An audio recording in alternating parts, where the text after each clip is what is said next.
Bonjour à tous, je suis Romain Poirot, directeur commercial associé de FrenchFounding.com. Merci d'être là à l'heure, merci d'être de plus en plus nombreux à chacun de nos rendez-vous digitaux. Pour certains, je vois que vous suivez avec une très grande partie de nos webinaires et je souhaite vous remercier de votre fidélité.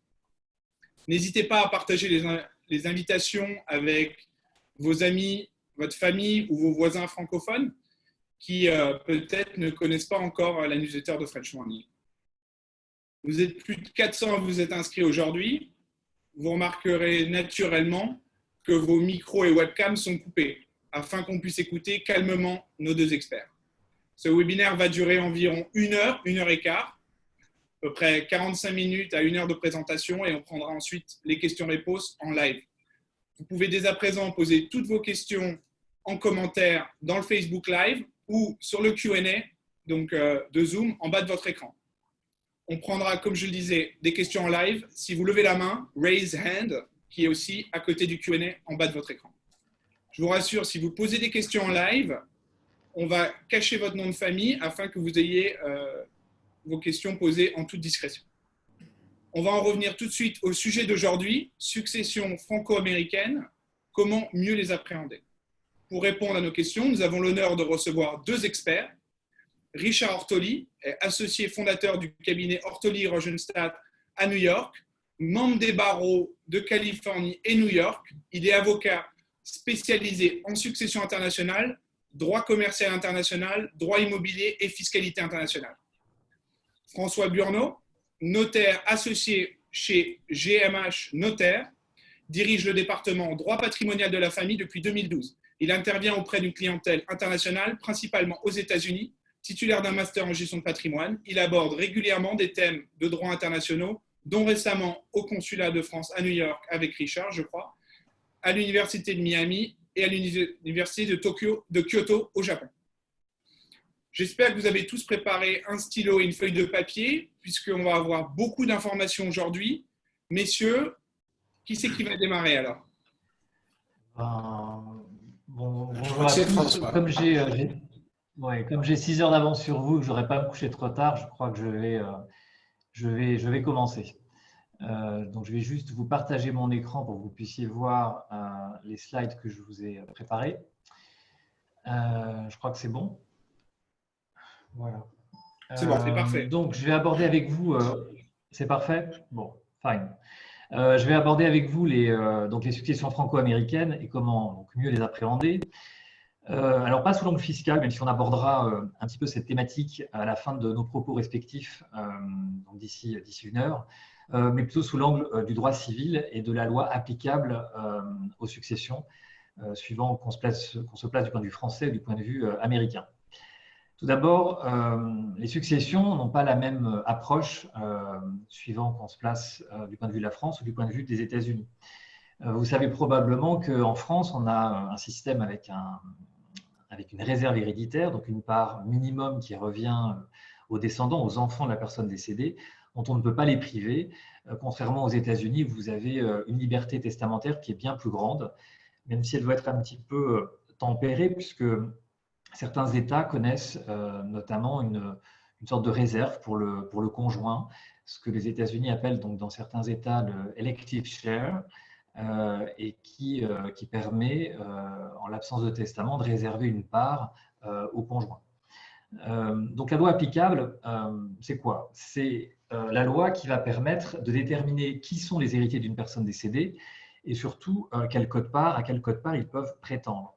Et suivant qu'on va appliquer la loi d'un État américain ou la loi française, on n'aura pas nécessairement la même solution, les mêmes héritiers avec les mêmes quote-parts. Pour peut-être comprendre cette conséquence, on pourrait imaginer par exemple une personne qui est célibataire, donc qui n'a pas de conjoint, qui n'a pas de descendant non plus, et qui décède. Suivant qu'on applique la loi française ou la loi de l'État de New York, on ne va pas arriver à la désignation des mêmes héritiers avec les mêmes quotes-parts. Si j'applique la loi française, cette personne aura comme héritier, du point de vue de la loi et du code civil, chacun de ses parents, chacun de ses pères et mères pour un quart chacun, donc une moitié pour les parents. Et ensuite, l'autre moitié sera répartie entre ses frères et sœurs. Et je ne crois pas que, par exemple, dans l'État de New York, en l'absence de testament, on arriverait à la même conclusion. peut-être que Richard pourrait nous éclairer sur cet aspect. Non, on n'arrive pas à la même conclusion. Non. Elle est complètement différente. Puisque, en l'absence d'un testament dans l'État de New York, ce sont en premier lieu c'est le conjoint survivant et les enfants qui partagent. Ensuite, en l'absence d'un conjoint survivant ou d'enfants, ce sont les parents. Ensuite, frères et sœurs, grands-parents, etc. Donc, un schéma complètement différent. Voilà. On aura les mêmes différences avec un conjoint, suivant qu'on applique la loi américaine, la loi d'un État américain ou la loi française. Le conjoint n'aura pas la même vocation. En France, c'est un quart ou l'usufruit de la succession. En application de la loi américaine, on aura une solution différente. Donc c'est ça l'enjeu, c'est de pouvoir comprendre que suivant la loi que l'on applique, on va avoir des héritiers et des codes-parts différentes pour chacun. Donc, ce que j'évoque là ne concerne pas la loi fiscale, c'est uniquement la loi civile, donc de déterminer qui sont les héritiers et leur proportion dans la succession. Vous n'avez pas la possibilité de choisir votre loi fiscale, vous ne pouvez pas définir quel bien, quel actif sera soumis à telle loi fiscale ou à telle autre, ça n'est pas possible. En revanche, vous allez découvrir que vous pouvez choisir la loi qui s'appliquera à votre succession sur un plan civil. Alors, les critères posés par les États américains et la France étaient les mêmes jusqu'à l'été 2015. On avait comme critère commun de rattacher tout ce qui était immeuble à la loi de leur situation et tout ce qui n'était pas immeuble, les meubles. Alors, les meubles, c'est autant les meubles meublants, mais c'est aussi les parts de société, enfin tout ce qui n'est pas immeuble. Les comptes bancaires sont des meubles d'un point de vue juridique. Eh bien, tous ces meubles étaient rattachés à la loi du domicile de la personne décédée. Ça, c'était les critères américains, enfin, ce sont toujours les critères américains, et c'était également les critères français jusqu'à l'été 2015, puisque l'été 2015, l'Union européenne a adopté un règlement qui a posé comme critère la résidence habituelle de la personne décédée comme critère de rattachement. Et ce critère est désormais partagé par la plupart des pays européens, en fait l'essentiel des pays de l'Union européenne, à l'exception du Royaume-Uni, du Danemark et de l'Irlande. Alors ça change beaucoup de choses puisque le critère de la France n'est donc plus le même. Et l'idée, c'était d'éviter qu'on se retrouve justement à avoir des lois applicables qui soient différentes d'un pays à un autre. Imaginons par exemple un Français qui avait une résidence principale en France, mais aussi une résidence secondaire en Italie, pourquoi pas une troisième en Espagne. Et bien, suivant le lieu où se trouvaient les biens, on pouvait se trouver avec des héritiers qui n'étaient pas les mêmes, en tout cas qui n'avaient pas les mêmes vocations, suivant la situation des biens. Donc, on arrivait à des situations qui étaient extrêmement complexes à régler. Et donc, l'Europe, en tout cas l'Union européenne, a décidé de se mettre d'accord sur un critère commun, qui est donc ce critère de la résidence habituelle, qui est donc désormais la règle depuis le 17 août 2015 dans l'ensemble des pays de l'Union européenne, sauf les 3 que je vous ai cités à l'instant. Donc, pour mémoire, du point de vue des États-Unis, du point de vue de l'Europe, nous n'avons donc pas les mêmes critères. Les États-Unis prévoient comme critère de rattachement pour les immeubles, la loi de situation des immeubles, et pour tout ce qui n'est pas immeuble, la loi du domicile de la personne décédée. Depuis l'été 2015, l'essentiel des pays de l'Union européenne considèrent que la loi applicable, c'est la loi de la dernière résidence habituelle de la personne décédée. Alors, vous allez peut-être mieux comprendre ces nuances avec un cas. Prenons le cas, par exemple, d'Elisabeth Morgan, qui réside habituellement à Paris. Imaginons qu'Elisabeth, qui est franco-américaine, donc qui résidait habituellement à Paris, est décédée le 1er juillet 2019. Elisabeth laisse des biens meubles et immeubles en France et des avoirs bancaires aux États-Unis. Un petit schéma, donc aux États-Unis, Elisabeth a des avoirs bancaires et en France, elle a donc un bien immobilier et des avoirs bancaires. On applique quelle loi? Donc, du point de vue de la France, eh bien, c'est la loi du dernier lieu de résidence, donc la loi française, qui va être applicable. Et les règles américaines désignent la loi française pour les biens immobiliers situés en France et la loi française, loi du domicile pour les avoirs bancaires situés aux États-Unis. Donc, si on récapitule ça dans ce schéma, voilà ce que cela donne. Donc, pour Elisabeth, on va appliquer la loi française, loi du domicile pour les meubles qui sont situés aux États-Unis, donc ses avoirs bancaires, et on appliquera la loi également française pour ses actifs mobiliers et immobiliers situés en France, puisque sa dernière résidence habituelle était la France. Donc on est dans un cas où, autant du point de vue américain que du point de vue français, on a une convergence sur les règles applicables, donc tout va bien, on applique la loi française pour l'ensemble. Le cas de John Smith, maintenant, est un petit peu différent. John Smith, lui, réside habituellement à New York. Il est franco-américain, comme Elisabeth, et il réside habituellement donc aux États-Unis, dans la ville de New York. Il y décède le 1er juillet 2019 et il laisse des biens meubles et immeubles en France et aux États-Unis. On schématise, ça nous donne ça. Donc, aux États-Unis, John Smith a des biens immobiliers et des avoirs bancaires, et même chose en France. Quelle loi devra-t-on appliquer à ces actifs? Eh bien, en vertu des règles de rattachement, les nouvelles règles françaises désignent la loi américaine, en fait la loi de l'État de New York, qui est son dernier lieu de résidence. Et donc, cette loi, du point de vue français, est la seule applicable à sa succession. Et les règles américaines désignent la loi française pour les biens immobiliers qui sont situés en France et la loi de l'État de New York pour le reste de ses actifs. Donc, ça nous donne ceci.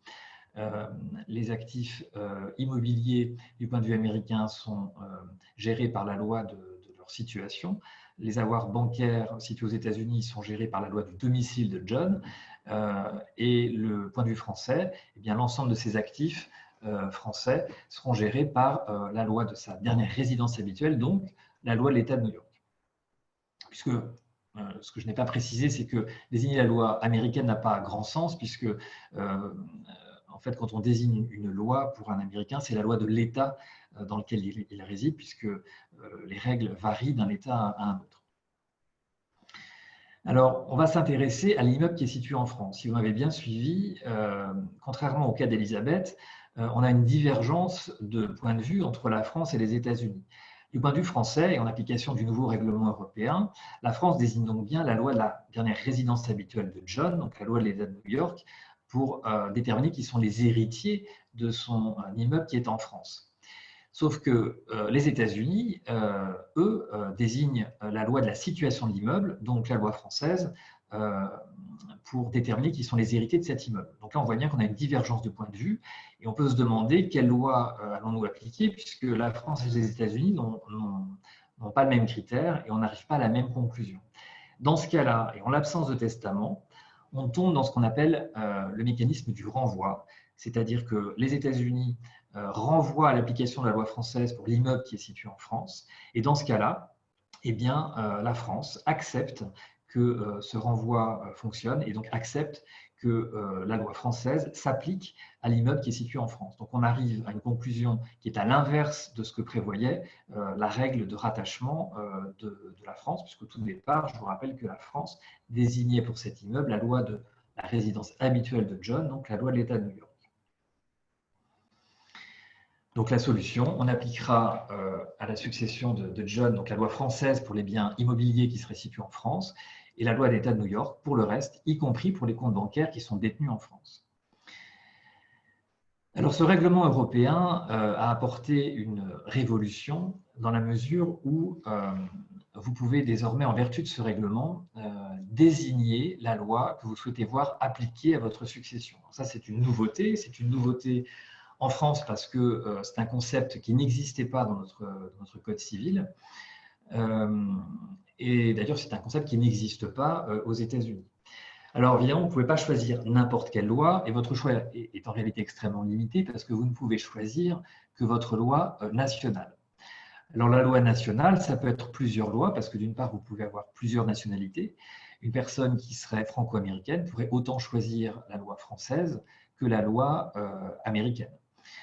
Si elle a une autre nationalité, on pourrait imaginer qu'elle puisse choisir cette autre nationalité. Il n'y a pas de condition de durée, ou vous pouvez même choisir une loi qui n'est pas encore votre loi nationale, mais dont vous pensez qu'elle pourrait devenir une de vos lois nationales d'ici votre décès. Ça fonctionne. Ça fonctionne également si vous avez désigné cette loi avant même que le règlement européen soit entré en application. Mais à défaut d'avoir exprimé un choix sur l'application, un choix sur la loi qui serait applicable à votre succession, on retombe sur le principe de la résidence habituelle, qui sera le principe, voilà, sauf choix contraire. Prenons maintenant le cas de Pierre le Grand, qui lui a exprimé un choix et il a indiqué dans un testament qu'il souhaitait que la loi américaine, donc la loi de l'État de New York plus précisément, soit applicable au règlement de sa succession. Pierre décède le 1er juillet 2019 et il laisse des biens meubles et immeubles aux États-Unis et en France. Il a donc rédigé un testament auprès d'un avocat américain, auprès d'un lawyer, dans lequel il désigne la loi de l'État de New York comme applicable au règlement de sa succession. Donc, si on fait un petit schéma sur le cas de Pierre, nous avons donc des biens mobiliers et immobiliers dans les deux pays, aux États-Unis et en France, mais on rappelle que Pierre a exprimé une volonté dans un testament, un will, auprès d'un lawyer aux États-Unis. Donc, quelles sont dans ce cas-là les règles applicables? Donc, le point de vue américain va désigner classiquement la loi française pour les biens immobiliers qui sont situés en France, et la loi de l'État de New York va donc considérer que les biens immobiliers situés à New York sont régis par sa loi, et les biens mobiliers, qu'ils soient situés en France et à New York, seront dévolus suivant la loi de l'État de New York. Si je schématise, ça nous donne ceci. Donc le bien immobilier situé aux États-Unis sera régi par la loi de l'État de New York, et du point de vue américain, l'immeuble qui est situé en France sera régi par la loi française. Les avoirs bancaires et les meubles situés aux États-Unis seront régis par la loi du domicile de Pierre, et les avoirs bancaires et les immeubles situés en France du point de vue français seront régis par la loi de la dernière résidence habituelle de la personne décédée, donc la loi de l'État de New York. Donc, contrairement au cas de John, on est dans un cas un petit peu différent parce que nous sommes en présence d'un testament, ce qui n'était pas le cas du cas précédent. Donc, on retrouve toujours la même chose par rapport à l'immeuble qui est situé en France. La France désigne la loi de l'État de New York pour déterminer qui sont les héritiers de cet immeuble, puisque c'est la loi de la dernière résidence habituelle de Pierre qui est le critère désormais en France et plus largement dans l'essentiel des pays de l'Union européenne. Oui, mais les États-Unis ont donc toujours la même règle qui désigne la loi de la situation des immeubles pour déterminer qui en sont les héritiers. Donc, la loi de l'État de New York. On se retrouve, comme dans le cas précédent, avec une divergence de point de vue. La différence avec le cas de John, c'est que nous avons un testament dans lequel Pierre a exprimé une volonté. Et ce que dit le règlement européen, c'est que dans ce cas-là, on n'applique pas le renvoi, on va respecter la volonté de Pierre et on va donc appliquer son testament dans lequel il a désigné la loi de l'État de New York comme applicable au règlement de sa succession. Les héritiers de l'immeuble qui est situé en France seront donc déterminés en fonction de ce que le testament et de ce que la loi de l'État de New York prévoit pour Pierre, à l'inverse du cas de John. Et en réalité, ce que dit le règlement européen, c'est qu'il suffirait même que Pierre vise dans son testament des articles de loi américaine, on va considérer qu'implicitement, il a souhaité soumettre sa succession à la loi américaine, en tout cas à la loi de l'État de New York, et que donc ce choix, même s'il n'est pas express, même s'il n'a pas dit « je veux que ce soit la loi américaine qui s'applique », le simple fait de viser des textes de loi américaine suffit à considérer que, eh bien, il a choisi cette loi. La solution, donc, pour le cas de Pierre, eh bien, dans la mesure où les États-Unis sont un État tiers au règlement européen et qu'un testament a été établi aux États-Unis, eh bien, le renvoi à la loi française pour les immeubles qui sont situés en France ne sera pas appliqué par la France. La France donc appliquera le testament, donc la volonté exprimée par Pierre. Et donc, dans le cas de Pierre, on appliquera la loi de l'État de New York à l'ensemble de sa succession, qu'on dit mondiale. Enfin, dernier cas, le cas de Louise Brun. Louise Brun a choisi la loi française. Donc, Louise est franco-américaine, elle réside à New York, elle y décède le 1er juillet 2019 et elle laisse des biens meubles et immeubles aux États-Unis et en France. Mais Louise a rédigé un testament auprès de son notaire en France dans lequel elle a désigné la loi française, la loi de sa nationalité, ce qu'elle peut faire en vertu du règlement européen, puisqu'elle a les deux nationalités. Elle aurait pu de la même manière désigner la loi américaine, mais non, elle a désigné la loi française comme seule applicable au règlement de sa succession. Elle a fait donc ce qu'on appelle une professio juris. Donc, je schématise le cas de Louise. Louise a donc des biens meubles et immeubles aux États-Unis et en France, et donc on se souvient qu'elle a fait un testament auprès d'un notaire français. Quelles sont les règles applicables? Les règles américaines désignent toujours la loi française pour les biens immobiliers qui sont situés en France et la loi de l'État de New York pour les biens immobiliers situés à New York et les biens mobiliers situés en France et à New York. Je schématise. On rappelle donc que les biens immobiliers situés, du point de vue américain, sont régis par la loi de leur situation. Les avoirs bancaires, en tout cas tout ce qui n'est pas immeuble, est régi, suivant le point de vue américain, par la loi du domicile de Louise. Et du point de vue français, l'application du règlement européen ou la loi désignée est celle faite par le testament de Louise, donc la loi française, sa loi nationale. Le problème, c'est que les États-Unis sont un État tiers au règlement européen et donc on peut s'interroger sur l'exécution de la volonté de Louise dans un testament français sur le sol américain. Et ça dépend des États, mais il n'est pas du tout certain que la volonté de Louise de voir appliquer la loi française aux actifs qui sont situés sur le territoire américain soit nécessairement respectée. Alors, je vais peut-être solliciter Richard sur ce sujet parce que j'imagine que tu as eu dans tes cas assez souvent peut-être à devoir exécuter un testament établi en France devant un tribunal américain. Et j'imagine que ce n'est pas toujours évident, notamment quand il est fait dans une forme qui n'est pas forcément la forme qui est connue des États-Unis. Je ne sais pas si tu as un éclairage particulier sur le sujet. Alors, donc, étant donné qu'on est libre aux États-Unis de désigner qui on veut comme héritier dans son testament, à l'exception du conjoint survivant, ça tu en as parlé un peu, il n'y a pas de problème à faire désigner la loi française comme étant la loi applicable au testament, puisqu'il s'agit finalement d'un schéma que l'on souhaite, c'est tout. Donc, il n'y a pas de problème du tout de ce point de vue-là dans le cadre d'un testament. Bien évidemment, s'il n'y a pas de testament, il y a d'autres règles qui s'appliquent, comme tu l'as dit. Moi, ce que je sais aussi, c'est que autant dans tous les États américains, il y a le testament fait par un lawyer avec 2 témoins, même 3, je crois, dans l'État du Vermont. Donc ça, c'est connu de tous les États américains et cette forme de testament est applicable et reconnue. En revanche, chaque État ensuite a pu définir dans le cadre de sa législation des formes testamentaires qui ne sont pas les mêmes d'un État à un autre. Et on pourrait imaginer, ce n'est pas le cas à New York, mais qu'un testament holographe, donc manuscrit daté signé, comme c'est très souvent le cas en France, ne soit pas nécessairement reconnu ou en tout cas n'entre pas nécessairement dans ce qui est prévu par certains États américains.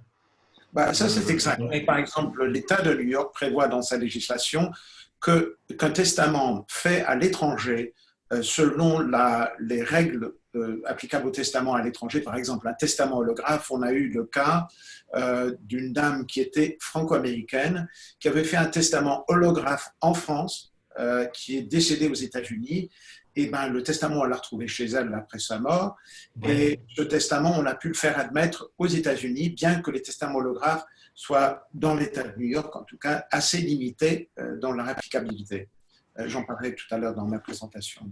Alors, je crois que ce qu'on peut conseiller aux personnes qui nous écoutent, c'est que dans le cas de Louise, je pense que ce qui est prudent, c'est peut-être d'avoir 2 testaments, un testament en France, dans les formes françaises et qu'on pourra exécuter facilement en France, et puis un autre testament qui soit dans l'état dans lequel résidait Louise, qui prévoira la même chose et qui du coup facilitera le règlement de sa succession parce qu'on aura un document local qu'on pourra plus facilement exécuter.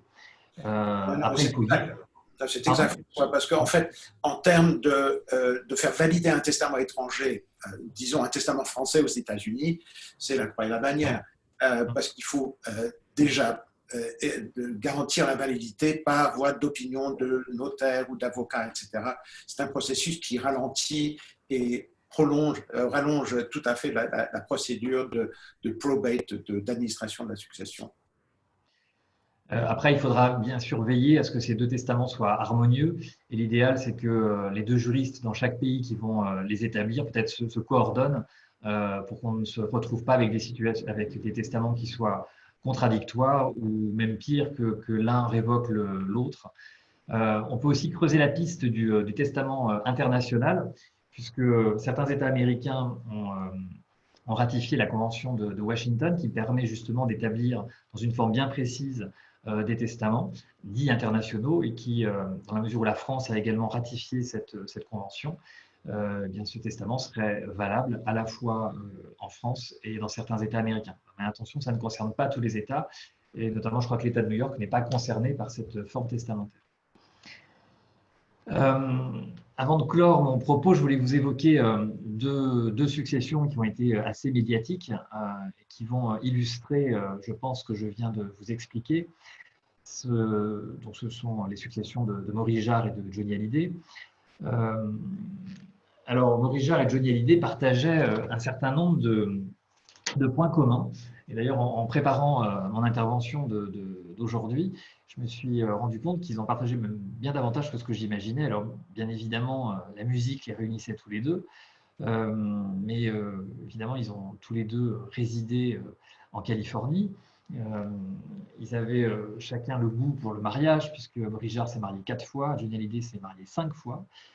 Ils avaient donc tous les deux aussi adopté des enfants. Et puis, dans les deux successions, il y a eu une volonté de déshériter leurs enfants aînés. Stéphanie et Jean-Michel pour ce qui est de Maurice Jarre, et David et Laura pour ce qui est de Johnny Hallyday. Et puis bien sûr, ils avaient tous les deux fait des trusts dans l'État de Californie. Alors, l'affaire Maurice Jarre, en tout cas la succession de Maurice Jarre, a été énormément commentée en France par les juristes parce qu'elle a permis à la Cour de cassation en 2017 de se prononcer sur un point qui était très attendu par les notaires et les avocats, en tout cas tous les juristes intéressés par le droit des successions, puisque Maurice Jarre avait donc établi effectivement un trust aux États-Unis, et ce trust revenait à son épouse, peut-être à sa fille adoptive. En tout cas, ses enfants aînés étaient totalement écartés de sa succession. Et donc, ils ont souhaité faire valoir leur réserve, notamment sur les actifs qui étaient situés en France. Et la Cour de cassation en 2017 a été extrêmement claire. Elle a considéré que eh bien, quand une loi étrangère devait s'appliquer sur des actifs situés en France et que cette loi étrangère ne prévoyait pas de droit pour des enfants, même pour des enfants, et dans la mesure où cette loi ne connaît pas la réserve héréditaire comme en France, eh bien, il s'agit d'appliquer cette loi, la loi de l'État de Californie, et les enfants n'auront pas leur part réservataire puisqu'on n'appliquera pas la loi française. Donc il n'y a pas de mesure qui permettrait de faire échec sur les actifs français à la loi de l'État de Californie. Et donc c'est comme ça que Jean-Michel Jarre et sa sœur ont été écartés de la succession de leur père. Johnny Hallyday, la situation est un petit peu différente, puisque autant Maurice Jarre résidait en Californie depuis de très nombreuses années, je crois depuis au moins 30 ans, même s'il a habité dans la ville où j'exerce mon métier, mais il habitait en France en fait assez peu de temps, parce qu'il a fait carrière assez vite avec les films de David Lean. Johnny Hallyday, lui, a fait l'essentiel de sa carrière en France, et il ne résidait en fait en Californie que de façon un peu épisodique. Donc le sujet qui s'est présenté, sujet juridique, c'est de déterminer quelle était la loi applicable à sa succession. Et suivant la réponse qu'on apportait à cette question, eh bien, ses enfants aînés, donc David et Laura, pouvaient prétendre avoir des droits dans sa succession, les fameux droits réservataires prévus par la loi française. À l'inverse, si on considérait que c'était la loi de l'État de Californie qui s'appliquait au règlement de la succession de Johnny Hallyday, eh bien, le trust revenait essentiellement à son épouse, à ses filles adoptives. Donc, ces deux enfants aînés étaient écartés, comme dans la succession de Maurice Jarre, de la succession de Johnny Hallyday. Donc, les tribunaux français, et particulièrement le tribunal de Nanterre, s'est penché sur le sujet en 2019, a rendu une décision extrêmement motivée, dans laquelle on a appris que, eh bien, du point de vue français, du point de vue de la juridiction française, eh bien, Johnny Hallyday n'était pas résident aux États-Unis, mais il résidait bien en France, dans la mesure où il y avait énormément de points de rattachement avec la France. Et un des éléments qui a fait basculer un peu le procès, c'est que je crois que c'est David, au travers de ses avocats, qui a pu, au travers du compte Instagram du chanteur, sur les 6 dernières années qui ont précédé son décès, a pu déterminer qu'il passait l'essentiel de son temps en France. On a appris qu'il passait beaucoup de temps en Bretagne, notamment, et que ses séjours en Californie n'étaient en fait qu'épisodiques. Au-delà de ce compte Instagram, en fait, l'essentiel de ses intérêts économiques, son public, ses revenus, ses tournées, le rattachaient à la France. Et donc, du point de vue français, il s'agissait d'appliquer la loi française au règlement de sa succession et en aucun cas la loi de l'État de Californie, ce qui va permettre à deux de ses enfants de d'être rétablis dans une partie de leurs droits vis-à-vis de la succession de leur père. Je voulais vous montrer un des testaments de Johnny Hallyday qui a fuité dans la presse. Il y en a plusieurs, mais celui-ci me paraît intéressant parce que vous allez voir que, je ne sais pas si vous voyez ma souris là, quand je partage mon écran, mais il indique qu'il souhaite que donc, sa succession revienne à son épouse, et il dit cette phrase très intéressante, conformément à la loi californienne. Effectivement, la loi de l'État de Californie ne prévoit pas de réserve pour les enfants, et il pouvait tout à fait, en vertu de cette loi, écarter toute ou partie de ses enfants. Néanmoins, comme je vous l'ai expliqué dans mon propos en amont, Johnny Hallyday, n'ayant pas la nationalité américaine, il ne pouvait pas choisir la loi de Californie. Enfin, la loi américaine, la loi de l'État de Californie en particulier. Ça n'était pas possible. En revanche, ce que je sais, c'est que le projet pour les époux Hallyday, c'était d'obtenir d'obtenir la nationalité américaine, ce qui alors là aurait vraiment changé la donne, puisque si Johnny Hallyday était décédé en ayant la nationalité américaine, eh bien, il aurait pu effectivement choisir la loi de l'État de Californie et le règlement de sa succession aurait été profondément modifié. Voilà, je vous remercie de votre attention et je vais céder la parole à mon ami Richard qui va nous entretenir des successions aux États-Unis, particulièrement dans l'État de New York. Merci beaucoup, François. Alors, donc, je vais partager mon écran. Soit tu peux couper ton partage d'écran, ce serait top. J'en profite aussi pour répéter à tout le monde, on a vu toutes vos questions, donc on va essayer d'y répondre. Richard a fini avec sa présentation afin qu'on évite de poser des questions qui vont être peut-être vues par Richard dans sa présentation. Donc, j'ai vu aussi que Mathieu a levé la main. Donc, Mathieu, je te donnerai la parole à l'oral. Et toutes les autres questions qui ont été posées dans le Q&A vont être répondues à la fin de la présentation de Richard. Merci. Richard, je te laisse continuer. Voilà, est-ce que vous voyez bien mon écran? C'est parfait. Bon, super. Merci beaucoup à tous ceux qui participent à ce webinaire aujourd'hui. Merci à François Burneau et merci bien évidemment à French Morning et à Romain en particulier.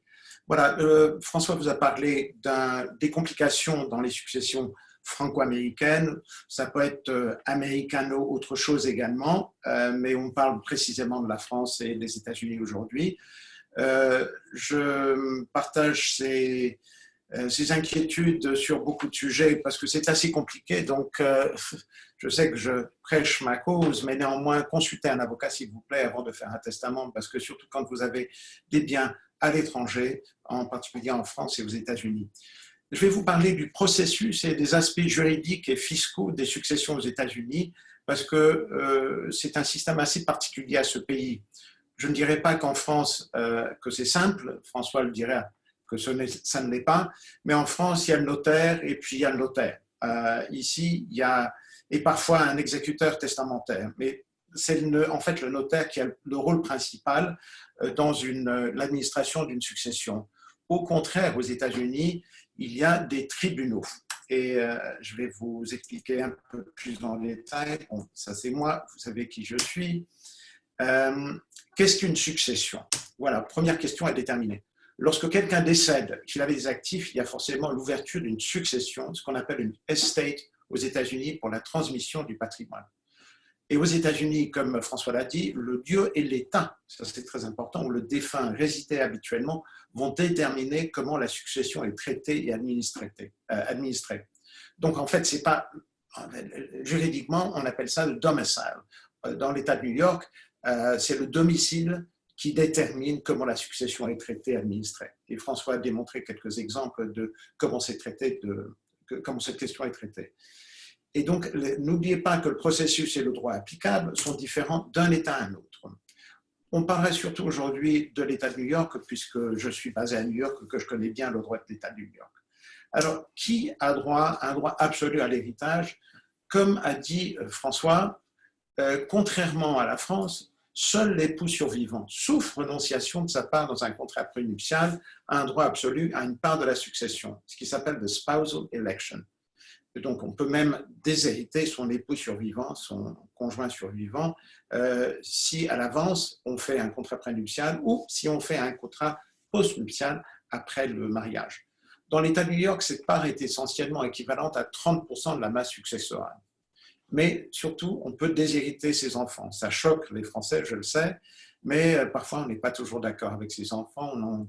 On a envie de les déshériter, ou peut-être qu'on leur a donné beaucoup de son vivant et simplement qu'on n'a pas envie qu'ils participent à la succession. Donc, il y a plusieurs types de succession qu'on peut avoir. Il y a succession par voie de testament, il y a succession par voie de trust et succession sans testament, ce qu'on appelle intestate estate. Au contraire de la France, où le testament n'est peut-être pas obligatoire du fait qu'il y a beaucoup d'aspects de la succession qui sont pris en compte déjà par la législation, aux États-Unis, il vaut mieux avoir un testament, pour beaucoup de raisons. Alors, je vais vous parler de la succession par voie de testament. En général, aux États-Unis, lorsqu'on a une succession d'une certaine taille, la transmission du patrimoine se fait par voie de testament. Ceux qui ont déjà un certain niveau de fortune, de toute façon, sont en général conseillés par des avocats qui disent qu'il faut avoir un testament. Donc, il est recommandé d'avoir un testament de façon à ce que l'on puisse transmettre les actifs à sa guise, parce que sinon, les actifs sont transmis selon ce qui s'appelle l'intestate law, qui est un schéma auquel François a fait allusion tout à l'heure. Un testament dispose des biens d'un défunt, mais peut aussi servir pour proposer des tuteurs pour les enfants mineurs, créer des trusts, donner des instructions funéraires, etc. Donc, c'est un schéma un peu plus large. Une succession qui découle d'un testament est supervisée par un tribunal des successions qu'on appelle de façon générique le probate court. Dans l'État de New York, ça s'appelle the surrogate court. Et il y a un surrogate court par comté à New York et un probate court d'ailleurs par comté dans la plupart des États. Donc, une succession par voie de testament est administrée par un exécuteur testamentaire nommé dans le testament, un exécuteur. L'exécuteur, bien évidemment, est choisi par la personne qui fait le testament. La forme du testament varie selon les États, mais dans l'État de New York, le testament doit être écrit, en général dactylographié, pas holographe, et surtout signé par le testateur devant 2 témoins indépendants. Un testament holographe, comme j'ai dit tout à l'heure, signé sans témoin, n'est valable que s'il est établi par un membre des services armés en service actif et de toute façon, ou par une personne qui l'accompagne, et de toute façon n'est valable que pour 1 an.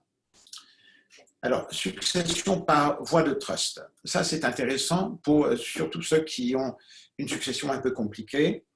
Les successions qui découlent d'un ou plusieurs trusts établis du vivant du défunt ou qui prennent effet à son décès permettent, sous contestation bien évidemment, d'échapper à la supervision d'une probate court.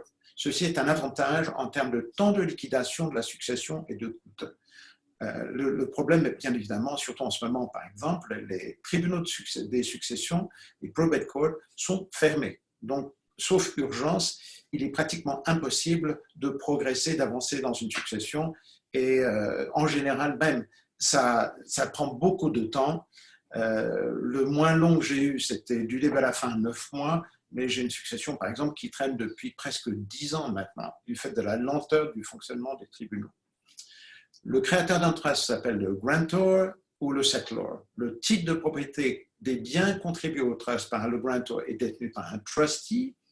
Le trustee doit gérer les biens et les conserver pour les bénéficiaires, the beneficiaries. Le trustee a en général tout pouvoir concernant les biens du trust. Il peut y avoir un ou plusieurs trustees. Alors donc, il peut y avoir aussi, comme a dit François tout à l'heure, une succession sans testament, intestate estate.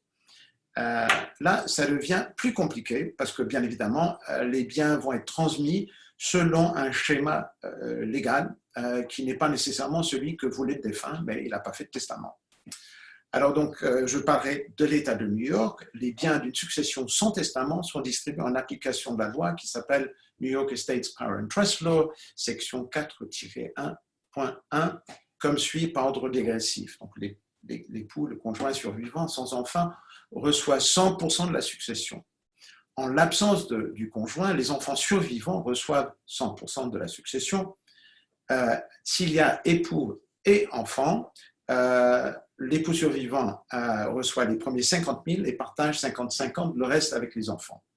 En l'absence d'époux ou d'enfants, les parents reçoivent 100% de la succession. S'il n'y a plus de parents, ce sont les frères et sœurs. S'il n'y a plus de frères et sœurs, ce sont les grands-parents. S'il n'y a plus de grands-parents, ce sont les cousins germains, et ça va jusqu'aux cousins issus de germains. Donc, assez compliqué, comme vous voyez. Dans le cas d'une succession sans testament, il y a un administrator qui est nommé soit par la probate court, en l'absence de personnes proches, famille, etc., soit sur requête d'une personne susceptible d'hériter, ce qu'on appelle des distributees, ou en France des héritiers légaux, ou l'avocat de cette personne. L'administrator, une fois nommé, a les mêmes pouvoirs qu'un exécuteur testamentaire. Donc, quelle est la procédure de probate et d'administration? La gestion et la liquidation d'une succession à New York s'appelle probate. S'il s'agit d'une succession par voie de testament, et si c'est une administration, s'il s'agit d'une succession sans testament. Donc, probate. La personne qui est nommée comme exécuteur testamentaire dans le testament le soumet à la surrogate court du comté dans lequel le défunt avait sa résidence et demande qu'il soit approuvé comme exécuteur testamentaire. Cette approbation se fait sous forme d'émission par la cour de Letters Testamentary, un document qui dit un tel a le droit d'exercer les fonctions d'exécuteur testamentaire, d'exécuteur. L'avocat de la succession envoie des notifications aux héritiers légaux, donc conjoints survivants, enfants, parents, frères et sœurs, etc., par ordre dégressif. Et si après un certain délai, 30 jours en principe, il n'y a aucune objection, la Cour émet des letters testamentary et l'exécuteur peut commencer à liquider la succession comme le prévoit le testament. Ça lui permet d'aller, par exemple, auprès des banques et dire, voilà, je suis habilité à liquider la succession, laissez-moi ouvrir un compte, verser les actifs dessus. L'exécuteur est rémunéré au pourcentage des actifs de la succession. Il y a un barème qui prévoit combien il peut toucher. Voilà. Donc, en ce qui concerne administration, donc intestate succession, sans testament, un héritier légal d'une succession sans testament s'appelle un distributee, ou une autre personne proposée par un distributee soumet une requête, une petition à la surrogate court du comté dans lequel le défunt avait sa résidence, domicile, pour demander qu'une ou plusieurs personnes soient nommées administrator de la succession. Cette approbation se fait sous forme d'émission de ce qui s'appelle Letters of Administration. C'est la même chose que les Letters Testamentary, sauf que ce n'était pas prévu dans un testament parce qu'il n'y a pas de testament. L'avocat de la succession doit envoyer le même genre de notification que dans une succession avec testament aux héritiers potentiels, les héritiers légaux en France, distributees, conjoints survivants, etc. Et si après le délai, il n'y a pas d'objection, eh ben, l'administrateur est nommé, il peut commencer à liquider la succession. L'administrateur est rémunéré de la même façon et selon le même barème que pour un exécuteur. Donc, les documents supplémentaires qu'il est recommandé d'avoir. Dans une succession, il ne suffit pas d'avoir uniquement un testament, il est recommandé d'avoir au moins 2 documents supplémentaires. Durable Power of Attorney, c'est une procuration. Ce document sert à déléguer le pouvoir immédiat ou différé en cas d'incapacité sur tous les biens du principal, le mandant. Alors, vous avez plusieurs types de Durable Power of Attorney. Il y en a un, le plus commun, qui rentre en vigueur tout de suite, c'est-à-dire donc même du vivant de la personne qui l'a fait, ou bien vous avez une procuration, un Power of Attorney qui rentre en vigueur uniquement à l'incapacité du défunt. Pardon, pas de la personne qui l'a préparé, parce que le Durable Power of Attorney n'est plus valable après le décès de la personne, bien évidemment. Je ne recommande pas en général, parce que justement, il faut une certification de médecin pour déterminer qui est dans l'incapacité et ça peut être compliqué. Donc, si vous avez confiance en la personne à qui vous avez donné votre Power of Attorney, votre procuration, n'oubliez pas que cette procuration peut rentrer en vigueur tout de suite. Il y a aussi Living Will ou Healthcare Proxy. Alors, le Living Will exprime des souhaits en cas d'incapacité de fin de vie. Il ne se périme pas, il peut annuler, révoquer à tout moment. Le seul problème avec le Living Will par rapport au proxy, et que le Living Will ne donne pas pouvoir à une personne. Et c'est simplement les suggestions qui sont ensuite transmises au médecin traitant qui, lui, prend le relève. Alors, c'est pour ça que je préconise en général que l'on ait au moins Healthcare Proxy. Le Healthcare Proxy désigne spécifiquement quelles sont les mesures à prendre en cas d'incapacité, c'est-à-dire est-ce que ce sont ce qu'on appelle des mesures héroïques ou pas, est-ce qu'on laisse la personne avec médicaments, sous perfusion, etc., etc. Donc ça, en général, on désigne une personne proche justement pour cette fonction. Les droits de succession. Alors, il y a des droits de succession aux États-Unis comme en France, et la succession mondiale d'un défunt citoyen ou résident des États-Unis est passible de droits de succession aux États-Unis. Un principe fondamental est qu'aux États-Unis, c'est la succession qui est taxée, non pas les héritiers. Et au contraire de la France. Comme vous le savez, en France, ce sont les héritiers qui sont taxés et avec une exonération partielle pour chaque héritier. L'exonération fédérale de droits de succession et taxes sur les donations est très généreuse. Pour 2020, elle est de 11 580 000 $ par personne. Ce que ça s'appelle des exclusion amounts. Ça fait même rire ou peut-être pleurer les Français parce que, bien évidemment, l'exonération est beaucoup moins importante en France. Pour les années suivantes, c'est-à-dire après 2020, cette exonération sera majorée du taux d'inflation et toute somme en plus des montants sera taxable au taux qui va de 18% et plafonne à 40% au-delà d'1 million de successions taxables. À New York, beaucoup d'États, de droits de succession de l'État, je m'excuse, il y a beaucoup d'États qui imposent aussi leurs propres droits de succession en plus des droits fédéraux. L'exonération n'est pas toujours la même que l'exonération fédérale. Par exemple, dans l'État de New York, l'exonération cette année est de 5 850 000 $. Il y a un piège, bien évidemment, à New York parce que il y a un système qui s'appelle de cliff, la falaise.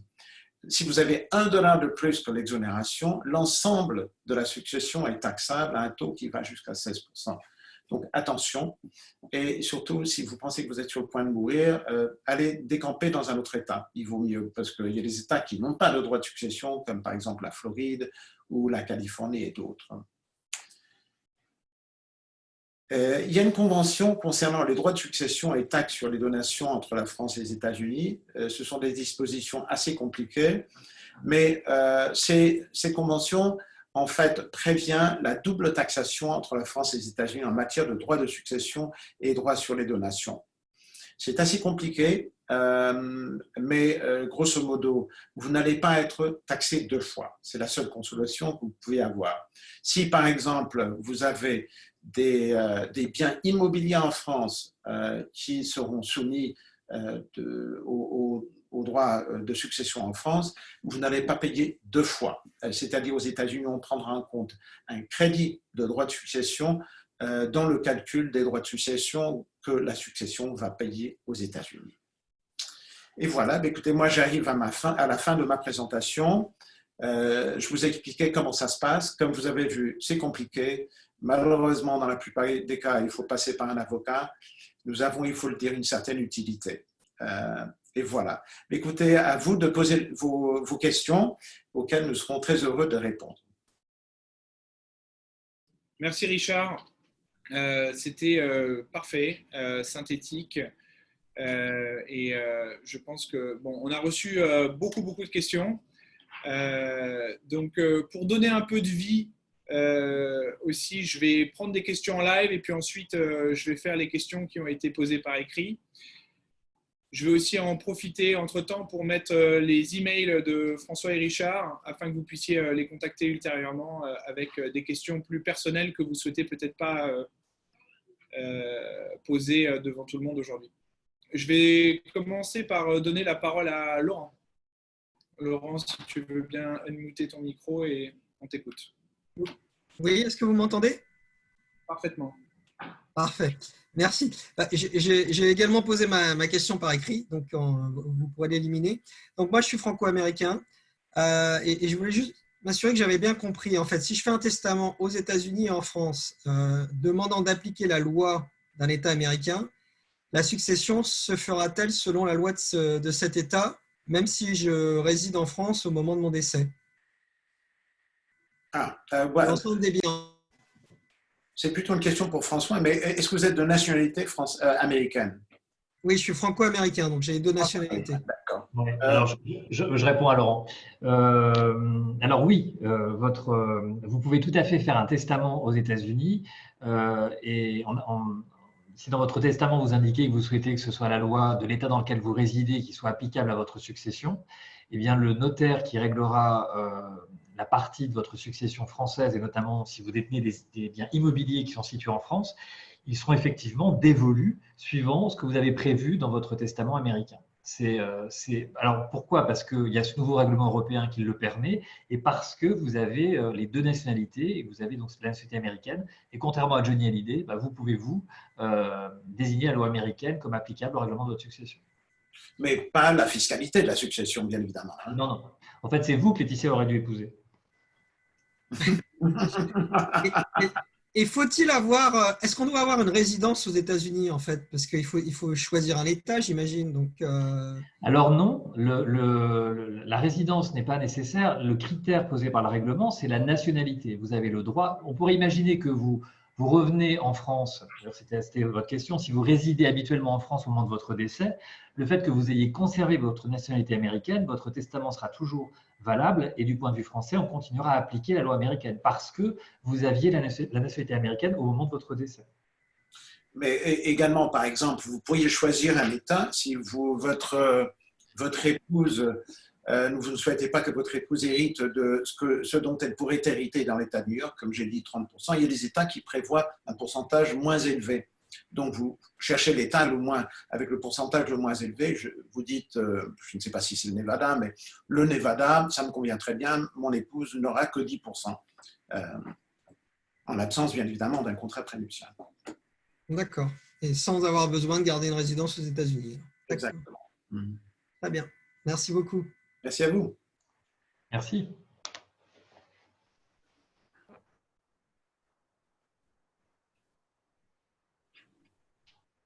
Alors, je crois qu'il faut que Sylvie mette son micro. Sylvie, on vous donne la parole. Vous entendez, Sylvie?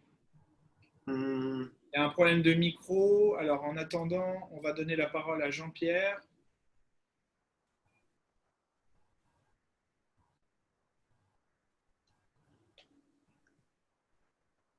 Jean-Pierre, vous nous entendez? Même chose, il faut qu'il active son micro. Vous unmutez.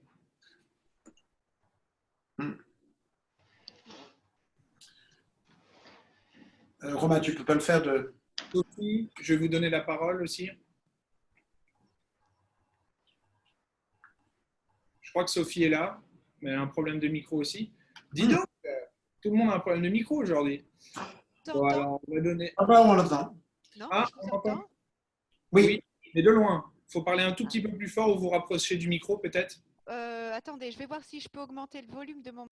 Oh, ça va. Hein. Bien là. Ah, d'accord. Voilà. Donc, c'est un petit peu le cas de Laurent. Moi, je suis double nationalité, résidence fiscale en Floride toute l'année. Mm -hmm. Je ne vois pas où il est le micro. Vous m'entendez? Oui, très bien. Oui. J'ai des biens immobiliers en France suite à une succession. Oui. J'ai un seul enfant, et je paie des taxes, des revenus fonciers en France et je suis imposée sur ces revenus fonciers à nouveau aux États-Unis. Et moi, ce qui m'intéresse, c'est vraiment avoir une compréhension de la différence entre ce que vous discutez, qui est la succession par rapport au choix des héritiers, et la fiscalité de la succession, parce que moi c'est un petit peu ce qui m'a matraqué. C'est tout ce qui concerne la fiscalité. Comment ça se passe? Je comprends pas très bien, par exemple, les assurances vie.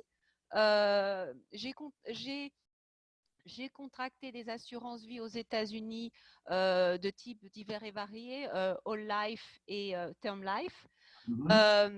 au bénéfice de ma fille.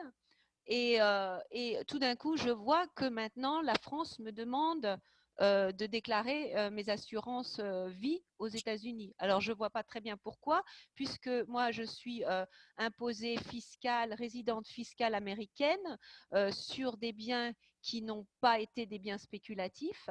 Et puis aussi que… qu'est-ce que je veux dire? Oui, je vois pas très bien le truc. Déjà, je suis imposée la double, la convention fiscale ne fonctionne pas sur les biens immobiliers. Je suis imposée 2 fois sur le même bien. Non, non, non.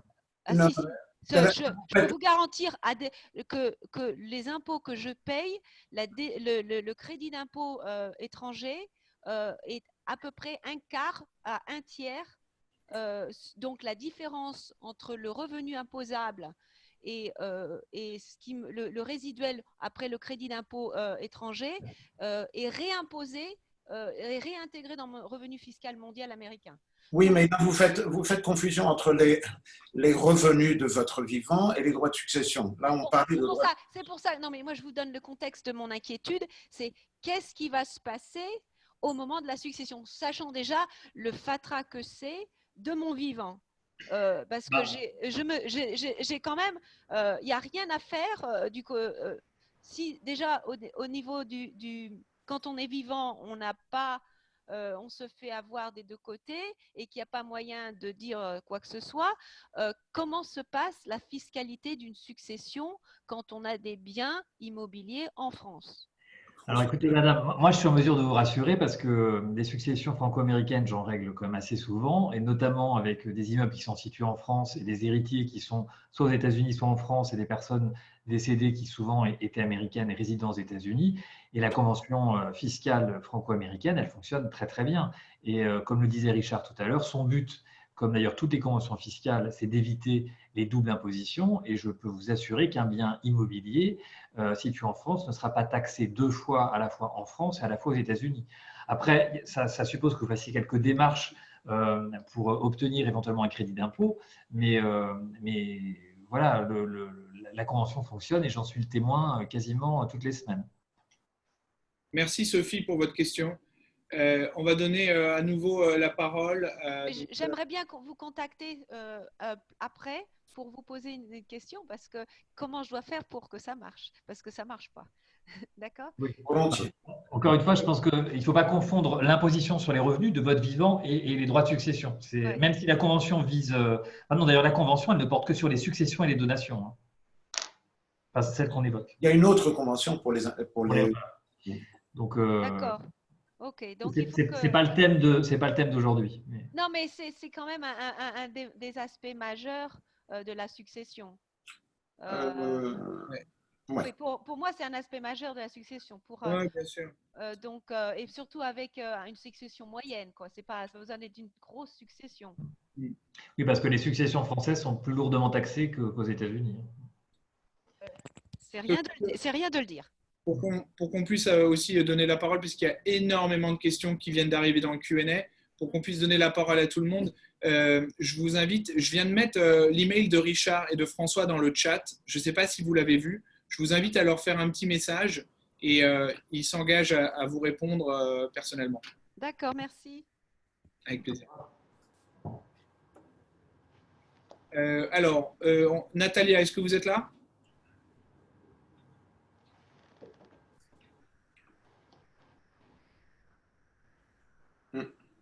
Alors, je donne la parole à plusieurs personnes. La personne qui a un micro qui marche.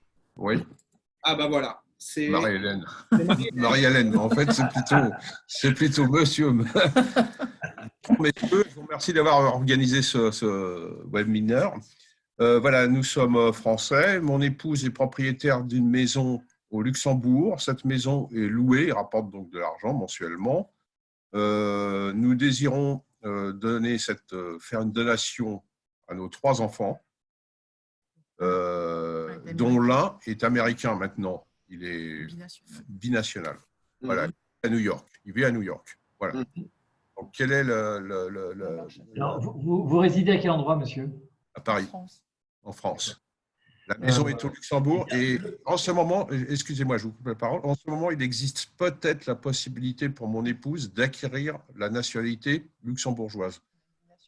Alors bon, il y a en fait, Ce sera binational aussi. il y a deux sujets. Oui. Alors, j'ai pas ça en tête, mais d'abord, il faudrait regarder si il existe une convention fiscale entre la France et le Luxembourg, et d'abord s'il en existe une en matière de donation, pour voir ce qui est prévu.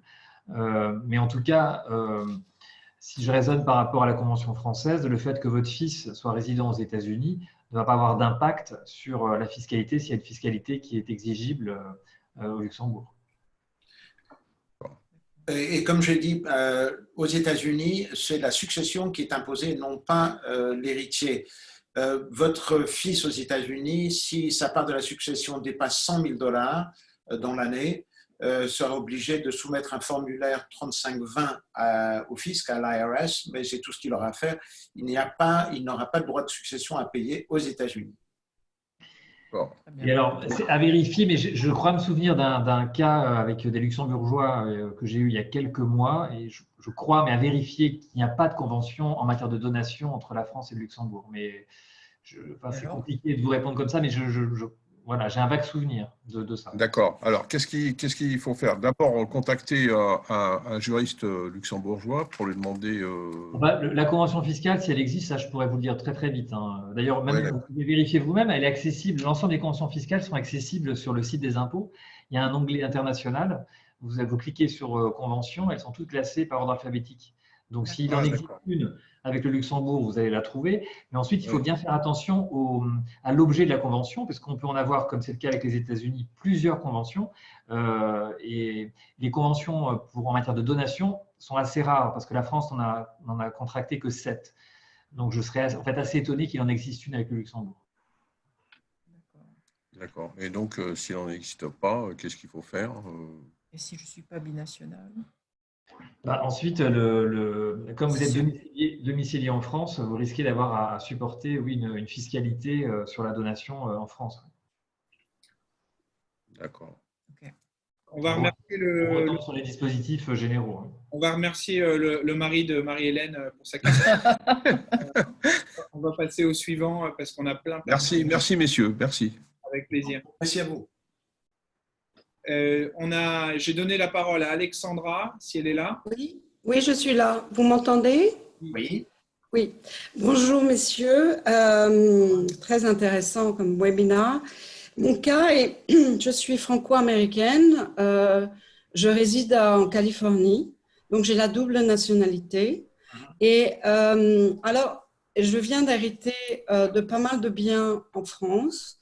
Malheureusement et heureusement, mais donc mon domicile fiscal étant la Californie, j'ai une maison ici, j'ai un bien immobilier que j'ai mis dans un trust. Avec mon mari, je suis mariée, je n'ai pas d'enfant. Mon mari, nous avons fait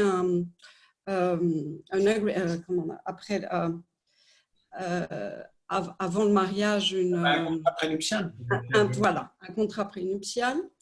Mais je voulais savoir si dans mon testament, je pouvais inclure le trust ou juste le bien. C'est-à-dire que j'aurais donc dans mon testament des biens immobiliers et peut-être d'autres biens en France que je vais garder et des biens ici. Est-ce que nous pouvons donc mettre un trust dans un testament? Alors, être séparés. C'est une question à laquelle je répondrai. Oui, ça dépend du type de trust que vous avez. Il y a ce qui s'appelle testamentary trust. Ça veut dire que ce sont des testaments qui rentrent en vigueur au décès de la personne. Et puis des inter vivos, c'est-à-dire des trusts que vous avez établis de votre vivant. Vous pouvez tout mettre dans un trust, si vous voulez. C'est à vous de déterminer si vous souhaitez, par exemple, que tel ou tel bien rentre dans un trust. Je pense que François aura son mot à dire quant aux biens en France à mettre dans un trust, parce que ça complique énormément les choses. Oui, d'accord. Donc, il faut séparer. Oui. Alors donc, le résultat, c'est que vous pouvez mettre dès maintenant, parce que l'avantage de mettre des biens dans un trust, c'est que la valeur est gelée par rapport à la fiscalité future, à la taxation future de la succession. Si par exemple, vous mettez, je donne un exemple, un bien immobilier qui aujourd'hui, aux États-Unis, parlons, qui vaut $1 million, qui risque d'augmenter, qui à votre décès vaudra $3 millions, la valeur, pour des raisons de fiscalité, de taxation de la succession, sera gelée à $1 million. Donc, c'est un avantage à le faire tout de suite, mais vous perdez le contrôle, c'est ça le problème, de mettre des actifs dans un trust. Alors, du point de vue français, madame, la France, en fait, est un peu une position, je dirais, schizophrénique vis-à-vis des trusts, parce que sur un plan fiscal, nous avons des textes, et donc la France est tout à fait en capacité de taxer les trusts, des textes qui sont assez récents, qui ont quelques années. En revanche, sur un plan civil, elle ne reconnaît pas, la France ne reconnaît pas l'institution du trust, et vous allez avoir des difficultés à identifier enfin en tout cas enregistrer le trustee au niveau du fichier immobilier français. Donc, je ne dis pas que c'est impossible, je dis que c'est en l'état de nos textes extrêmement délicat et ça suppose que le trust soit vraiment bien rédigé, que vous ne tombiez pas d'ailleurs dans des règles fiscales qui sont parfois extrêmement défavorables et qui peuvent exposer en fait les bénéficiaires du trust à une taxe de 45%. Donc voilà, il faut regarder ça de près et le plus simple en réalité, c'est que vous puissiez peut-être mettre en relation votre juriste de Californie qui a établi le trust avec un juriste français qui pourra donner son analyse et vous conseiller sur la meilleure marche à suivre. Très bien, merci beaucoup.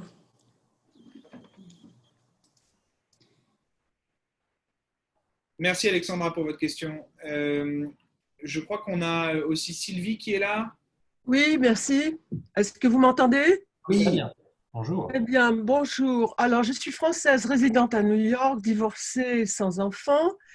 J'ai une maison à Harlem et je voudrais donc, je ne suis pas encore franco-américaine, mais je suis sur le point de le devenir, donc ça risque de prendre encore un an. Je voudrais mettre ma maison de New York dans un trust et mettre un de mes frères comme héritier, en plus de donner cet argent aussi à des fondations ici aux États-Unis. J'ai un appartement à Paris et j'ai fait un testament séparé pour un autre frère.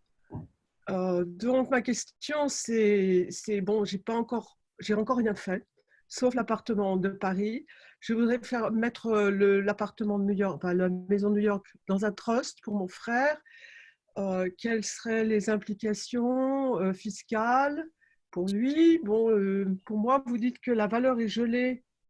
La valeur immobilière est gelée maintenant. Ça, c'est une bonne nouvelle.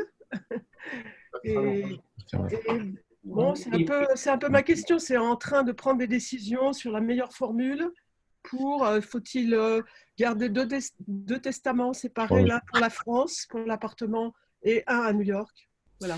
Alors, je réponds à la question américaine.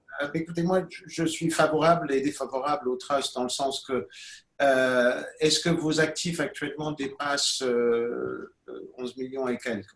Non. Non. Le problème de mettre un bien, quel qu'il soit, dans un trust, c'est que vous perdez un certain degré de contrôle. Ça complique un peu la vie. Mais rien ne vous empêche de faire un testament dans lequel il y aurait un trust qui serait établi à votre décès, dans lequel on aurait tous les actifs. Et ça vous donne une plus grande marge de manœuvre que de mettre le bien de votre vivant. C'est vrai qu'en 2025, la loi qui établit une exonération très importante de la loi fédérale vient à expiration. Et on parle de revenir à d'autres seuils plus bas, mais je n'ai pas une boule de cristal, je ne sais pas du tout ce que ça va devenir.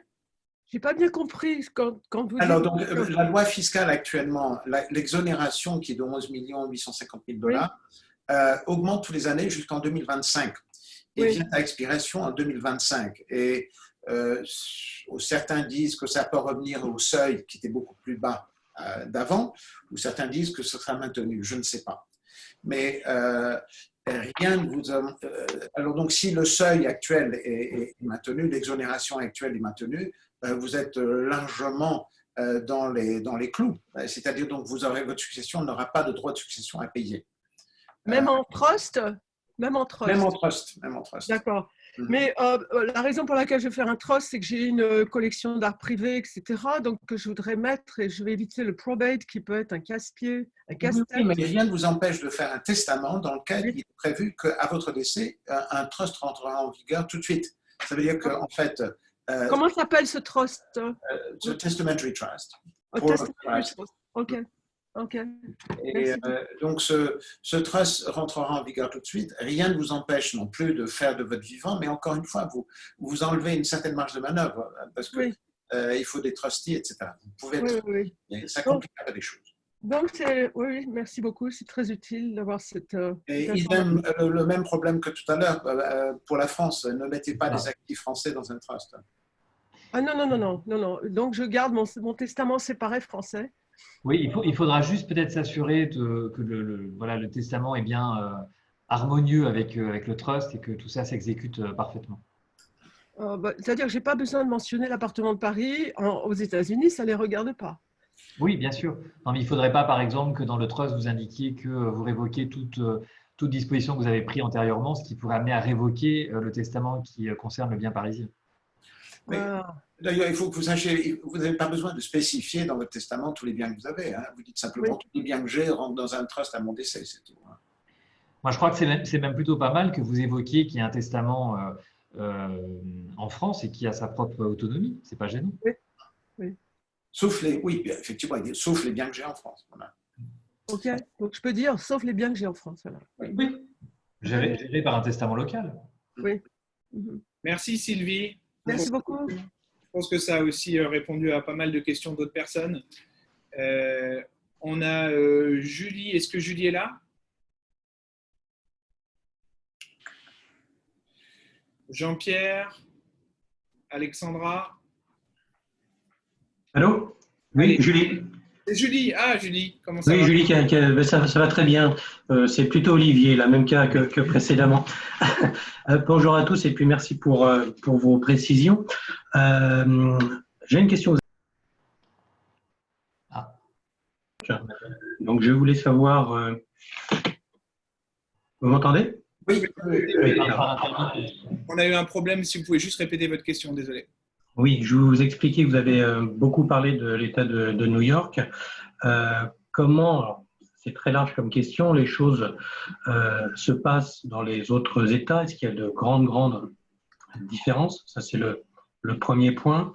Le deuxième point, renseignement pris, et je voulais avoir confirmation ou pas, que les biens transmis par une Américaine à son mari français, tous deux vivant en Floride, sont taxés au taux maximum dont vous avez parlé, qui est de 40%. Et la seule solution pour lui serait de devenir américain.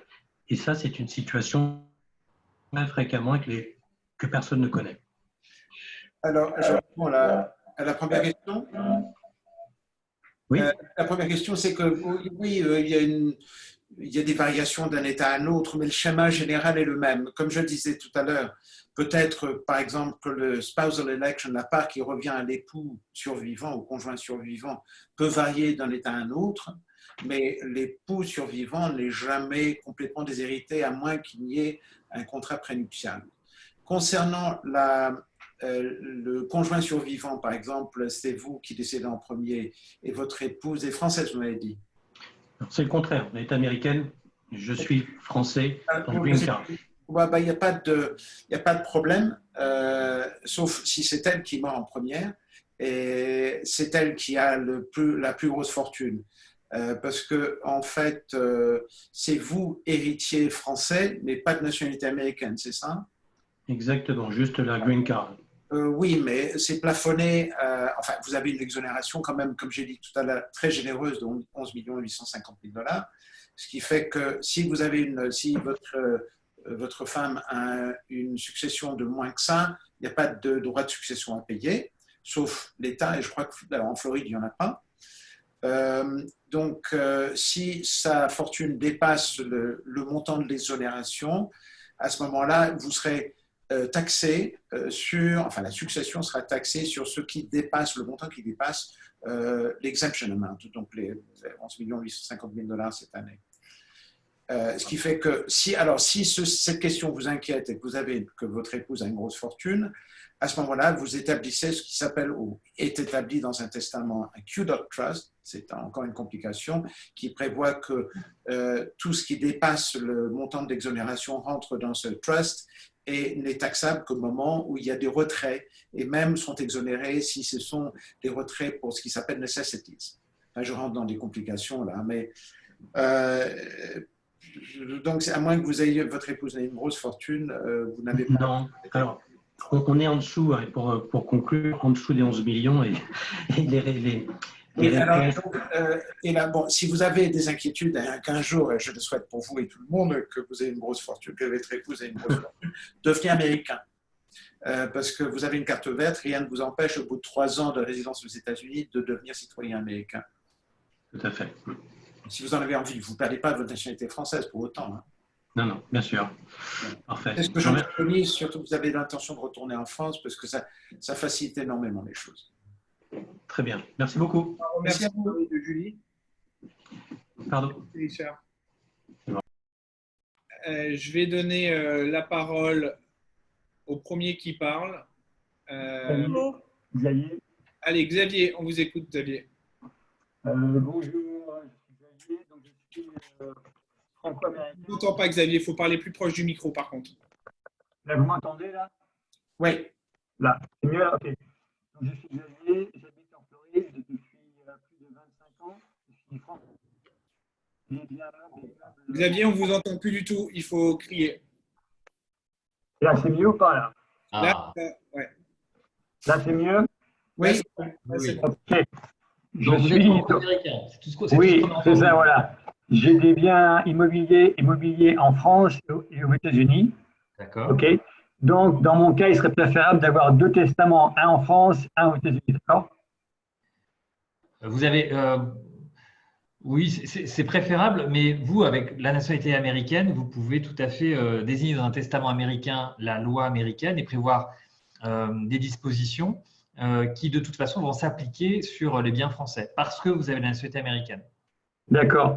Ensuite, vous êtes dans un cas où vous pourriez vous contenter d'avoir un seul testament qui soit le testament américain, qui viserait également les biens qui sont en France.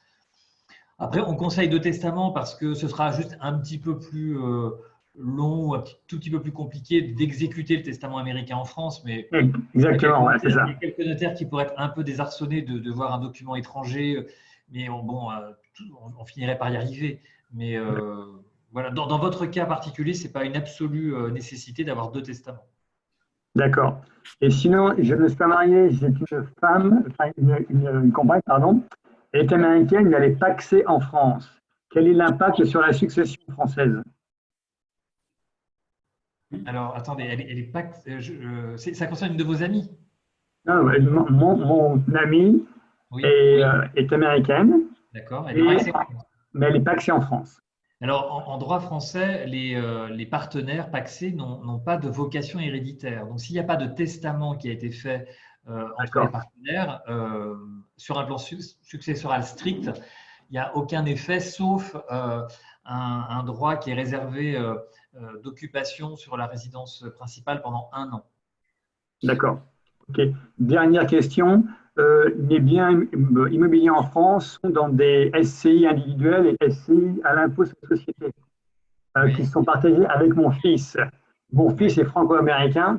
Alors, le jour où je décède, qu'est-ce qui se passe pour ces SCI basés en France? Alors, qu'est-ce qui se passe de quel point de vue? Parce que d'un point de vue juridique, on va considérer que ce sont des meubles, bien que ces sociétés civiles détiennent des immeubles, mais d'un point de vue successoral, d'un point de vue juridique, ce sont des meubles. Mais quelle est votre question précisément? Par exemple, est-ce qu'il faudra dissoudre les SCI le jour où je décède? Non. Pas nécessairement. Les parts de la société vont composer une partie de votre succession. Elles vont être transmises à vos ayants droit, alors sous réserve que les statuts des sociétés prévoient des dispositions particulières au cas de décès d'un associé. Mais non, ça ne change pas grand-chose en réalité. D'accord. OK. Merci bien. Merci. Je vais quand même, parce qu'il y a des gens qui ont posé des questions par écrit, je vais juste prendre une ou deux questions et puis après on va repartir au live. C'est des questions rapides. Peut-on mettre un bien immobilier français dans un trust? Je pense qu'on a répondu pas mal de fois, mais si vous voulez juste le redire une dernière fois.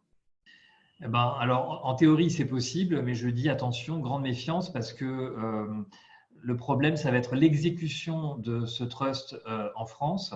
Alors, je suis réservé parce que le règlement européen prévoit, dans l'article 31 précisément, que il va falloir qu'on adapte ce trust à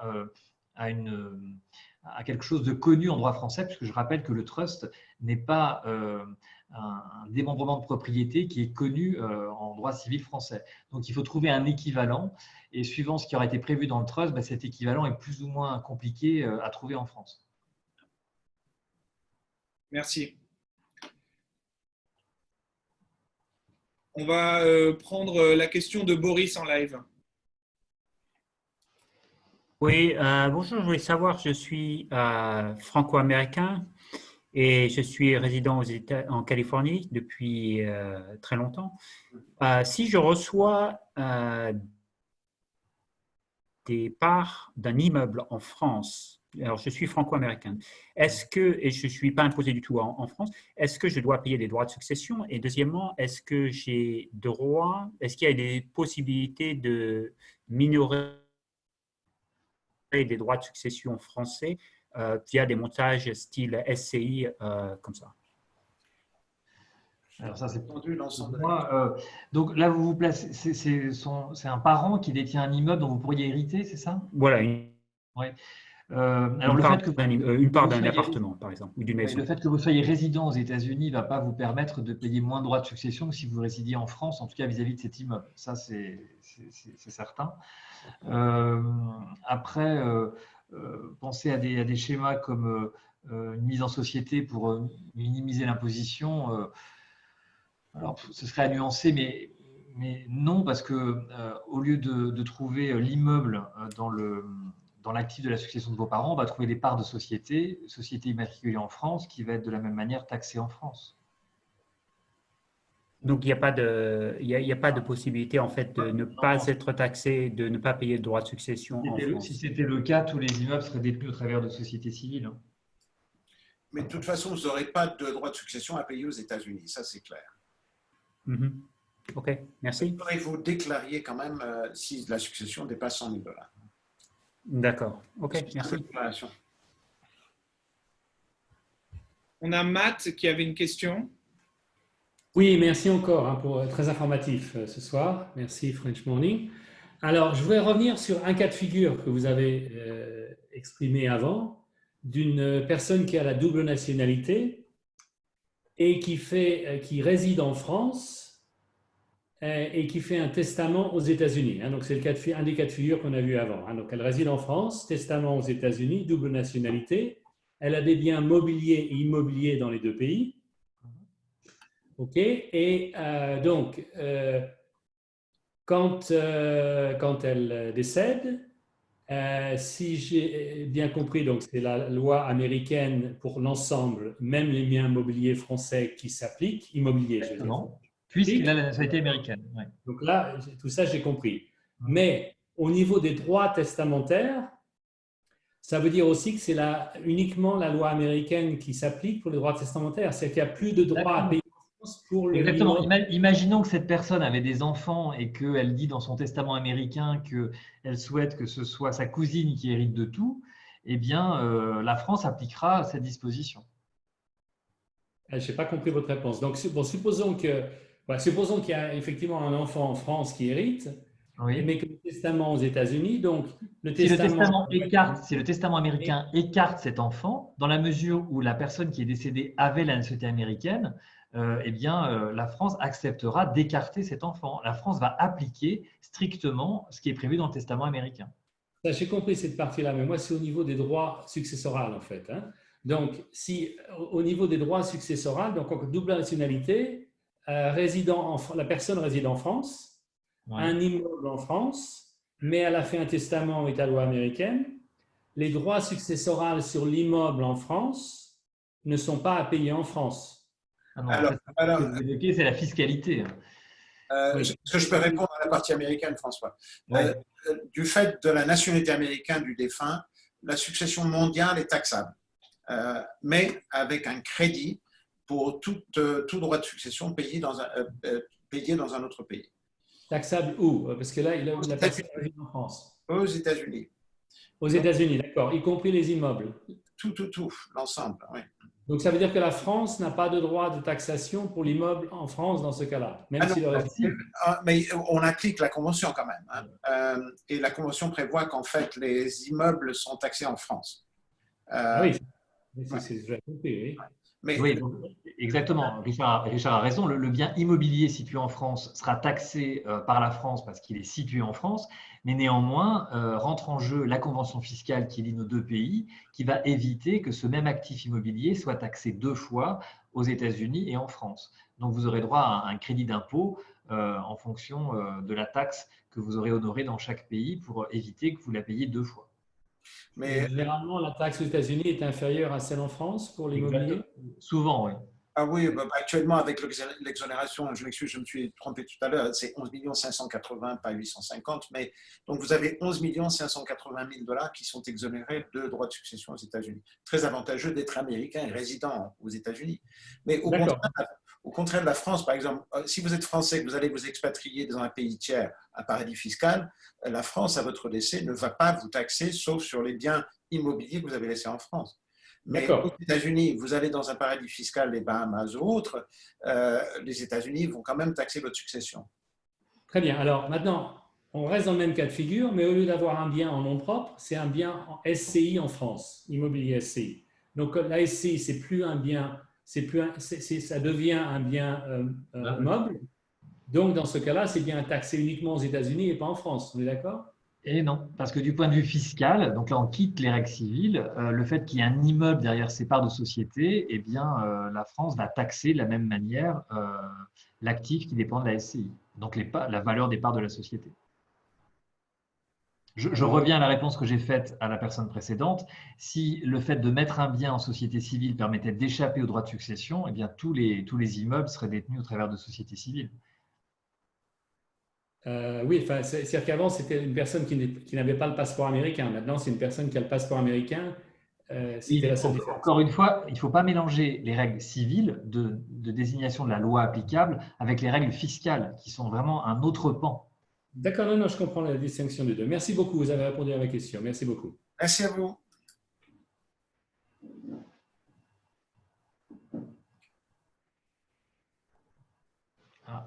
Romain, tu as coupé ton micro. Ouais. Voilà. Juste faire un petit message à tout le monde. Il y a encore beaucoup de gens connectés. J'ai remis, donc certaines personnes ne voyaient pas le chat, donc j'ai remis les emails de François et de Richard en réponse à une question. Voilà, donc on va avoir un hard stop dans à peu près 3 minutes, puisqu'il faut quand même donner fin à ce webinaire. On reçoit encore beaucoup de questions. Il y a des gens qui me disent qu'il faut répondre à leurs questions. Le truc, c'est qu'on a reçu une centaine de questions dans le Q&A. Donc, on ne peut pas traiter tout le monde, malheureusement. Je pense qu'il y a beaucoup de questions en plus qui se répètent. François a pris le temps de répondre à une partie des questions. Donc, vous pouvez regarder pour les questions qui n'étaient pas d'ordre privé. Il a répondu à des questions par écrit dans le Q&A. Donc, vous pouvez aussi voir la réponse de questions d'autres personnes qui sont peut-être la même question que la vôtre. On va donner priorité au live parce que je pense que c'est quelque chose d'assez sympathique d'entendre vos voix, où que vous soyez aux États-Unis et peut-être en France ou dans le reste du monde. Donc, je vais donner la parole à Boris. On l'a déjà entendu, mais c'est pas grave. On a déjà entendu Boris, pardon. Le problème, c'est que je l'ai enlevé les noms de famille, donc... Peut-être un autre Boris. Hein. Il y a peut-être une deuxième question. Je sais qu'il y a une deuxième Sylvie, si elle est là. J'ai donné la parole à pas mal de gens, là, s'ils veulent activer leur micro. Jen, je vous ai donné. Oui. Jean-Yves, on vous a déjà donné. Jean-Yves, oui, je suis là. Je suis là. Vous aviez une question? Oui, merci. Oui, c'est un peu différent. Nous sommes français avec mon conjoint et nous avons vécu pendant 4 ans en Californie et mes beaux-parents sont américains, franco-américains. Et avant que nous rentrions en France l'année dernière, ils nous ont donné une certaine somme d'argent, au-delà, hors de ça, bien sûr, de la somme qu'on évoquait tout à l'heure. Et je voulais savoir si on était à ce moment-là donc résident fiscal américain, si on avait une démarche à faire vis-à-vis de l'administration fiscale française. Alors, vous êtes résident américain, hein? Nous étions à l'époque où… Vous l'étiez au moment de la donation. Oui, oui, tout à fait. Bah, vous avez bien fait de faire cette donation avant de revenir en France. Enfin, oui, mes beaux-parents ont fait cette… Non, mais vous avez bien fait d'accepter cette donation avant de revenir en France. Et est-ce qu'il faut faire quelque chose de particulier? Je sais que mon beau-père vous auriez dû a fait la déclarer déclaration auprès de l'IRS comme c'était un don de $600 000, donc pour justement en prévision d'une donation le jour de son décès. Mais il n'y a aucune démarche à faire nous concernant vis-à-vis de l'administration française. Non, vous auriez dû déclarer cette donation si vous aviez été résident fiscaux français au moment où vous avez accepté cette donation, mais dans la mesure où vous n'étiez pas résident français au moment de l'opération, s'il y avait une taxe, elle aurait été due aux États-Unis, mais à mon avis, le montant en jeu ne faisait qu'aux États-Unis, à ce moment-là, il n'y avait pas de taxation. Donc, Non, il n'y avait pas de taxation. Oui. Mais vous l'avez déclaré aux États-Unis quand même? Alors, non, puisque moi j'avais compris que c'était à la personne qui donnait qui devait déclarer. Non, vous devez déclarer, vous devez soumettre, comme j'ai dit, le formulaire 3520. 3520, ouais. D'accord. Et vous l'avez reçu en 2019? Oui. Oui, vous avez encore le temps. Alors, donc, vous devez soumettre le formulaire 3520 et qui déclare tout simplement que vous avez reçu une donation, un héritage de plus de $100 000. D'accord. Non, on l'a reçu en fin 2018. Mais écoutez, voyez avec votre expert comptable parce que vous aurez dû le déclarer. Et on est bien d'accord que vos beaux-parents sont résidents américains, ils ne résident pas en France. Non, ils sont résidents américains et franco-américains. Ouais. Oh, pardon, non, je n'avais pas compris. Non, vous n'avez rien à faire dans ce cas-là. Ah, d'accord, parfait, merci. Ce sont eux qui doivent en fait faire la déclaration parce que ça vient en déduction de leur exemption. Voilà ce que vous expliquiez tout à l'heure. Parfait. Voilà, parfait. Merci beaucoup. Merci à vous. Merci. On va prendre une dernière question par écrit d'une personne anonyme. Je crois qu'il y a des sujets d'actualité. Bonjour, j'ai seulement la nationalité américaine et je suis domicilié dans l'État de Massachusetts. J'ai établi un trust révocable, Living Trust, qui contient mes biens mobiliers et immobiliers aux États-Unis et un compte bancaire suisse, notamment mes deux enfants adultes comme bénéficiaires. En revanche, je n'ai rien prévu pour la disposition de mon appartement en France, dont 50% m'est parvenu par succession au décès de mon mari il y a 10 ans, car nous étions mariés sous le régime communauté réduite aux acquêts. Nous l'avions acquis après notre mariage en 84 et jusque-là pensais que la loi successorale et fiscale française serait plus avantageuse à mon décès. Cet appartement me sert comme résidence secondaire, mes enfants binationaux franco-américains habitent en dehors de la France. Qu'en pensez-vous? Ai-je besoin d'établir un testament en France et un will aux États-Unis? François? C'est un peu toujours la même réponse. Oui, dans la mesure où il y a un actif en France, peut-être pour simplifier le règlement de la succession, il serait heureux de pouvoir avoir deux testaments, un testament spécifique pour le bien qui est en France et un autre testament aux États-Unis, et toujours avec la même prudence que ces deux documents soient faits de manière harmonieuse et qui ne se révoquent pas l'un l'autre, qui ne contiennent pas des dispositions contraires. Mais il y a aussi un autre élément, François, c'est la taxation de la succession, parce que ce bien immobilier est taxé en France à son décès. Moi, je conseille en général à ceux qui avancent un peu en âge, qui ont des biens immobiliers en France, de les vendre, de les couvrir. Oui. S'ils ne souhaitent pas transmettre le bien à ses descendants, c'est sûr qu'il vaut mieux le vendre et rapatrier les fonds aux États-Unis ou même les conserver en France parce que ça va permettre de réduire la fiscalité de manière assez substantielle. Parce qu'en fait, l'exonération pour les enfants est de quoi? 100 000 euros par parent et par enfant. Et après, on arrive très vite à 20%. 20%. Et on peut aller jusqu'à combien après? À 45%, mais bon, il voilà, c'est un système progressif, mais 20%, on y reste pour une tranche de 500 000 euros. Quand même. OK. Donc, on a répondu. Il me semble. Parfait. En tout cas, j'espère qu'on a répondu à pas mal de doutes, pas mal de questions. Je m'excuse vraiment, on a encore beaucoup de mains levées, mais on a passé 1h30 déjà avec vous. Je vois qu'il y a encore plus de 150 personnes connectées. Merci d'être restés jusqu'à la fin. Merci de nous suivre aussi sur le Facebook Live. Vous en faites pas, François et Richard sont là pour ça. Ils répondront à toutes vos questions. Vous allez recevoir leur email. Vous l'avez déjà en réponse de plusieurs questions. Il est dans le chat. Vous avez leurs emails aussi dans l'email qui va partir automatiquement dans 24 heures avec le replay intégral du webinaire d'aujourd'hui. Vous allez aussi voir dans la newsletter de French Morning, nous envoyons, si vous êtes à New York, c'est le lundi et le jeudi. Si vous êtes dans d'autres États, c'est aussi mercredi, jeudi.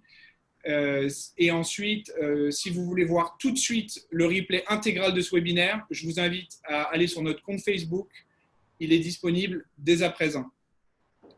J'ai plus qu'à remercier nos experts du jour. Merci d'avoir pris le temps aujourd'hui de répondre au maximum de questions. Je m'excuse encore pour les questions du Q&A, mais on a essayé de prendre un maximum aujourd'hui. Je vous donne rendez-vous aussi pour notre prochain webinaire qui a lieu dans 2 jours, mercredi 20 mai. On va aborder comment réussir un investissement locatif en France depuis l'étranger.